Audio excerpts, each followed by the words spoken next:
Welcome to RC Racing. This month we conclude our interview with industry pioneer Cecil Schumacher, meet 2004 world champion Mark Reinhard, and we find out who the new world champion is with our exclusive race coverage of the third A main from Turin.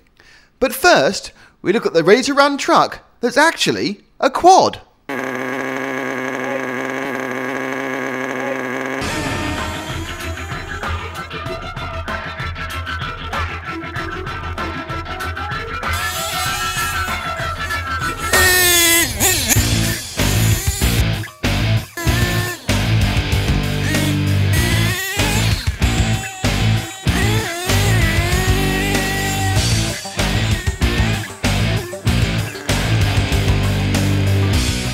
Meet Tim.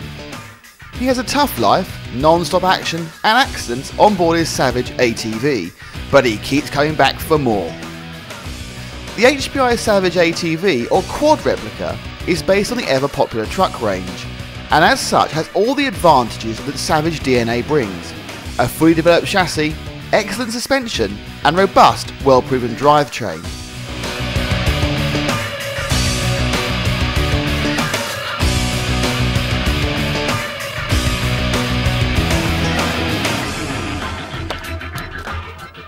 However, it's Tim, as we call him, that really makes its vehicle. Let's get him on the track to show you why.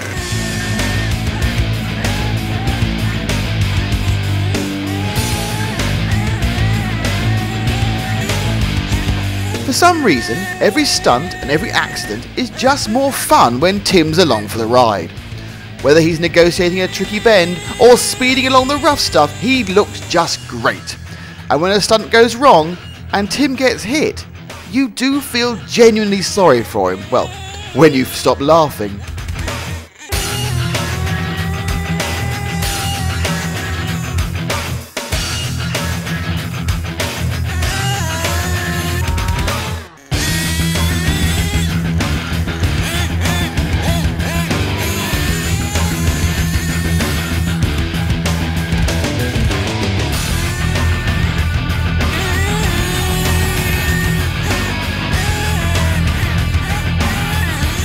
The Savage ATV combines all its best in ready-to-run RC action.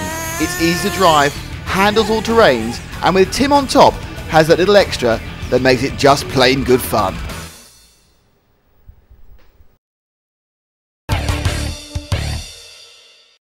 We're back in Northampton now, continue our conversation with RC pioneer Cecil Schumacher as he picks up the story of his company's involvement in racing in 1985. We were one of the main players in 12 scale then, and everyone was predicting the demise of 12 scale, and I was thinking hard about what off-road car we would make. So we were watching that development, and I felt we weren't ready quite to launch into that market, so I hung on in 12 scale for, it was probably about 2 years I think, where everybody else abandoned 12th. We had our best years because people jumped ship so quickly there wasn't anyone that would satisfy the demand, so we did it, thank you very much. And we're able to watch the way the market was evolving, and in that time we designed our first off-road car, and it was worth waiting because we put a lot of thought into it. We had this brilliant driver called Andy Dobson, who had remarkable reactions and really was an extraordinarily good driver. And so because he was the main man and he worked for me, we evolved the car that he wanted. The trouble is, he had 1 in 100,000 person's level of reflexes and reactions, and if you build a car to suit 1 in every 200,000 people or whatever it is, you're not going to sell many. And the car that we produced was the short wheelbase version of that, and Andy could drive it wonderfully well, but nobody else, or very few other people, could. And it really was a difficult car, very short, very twitchy.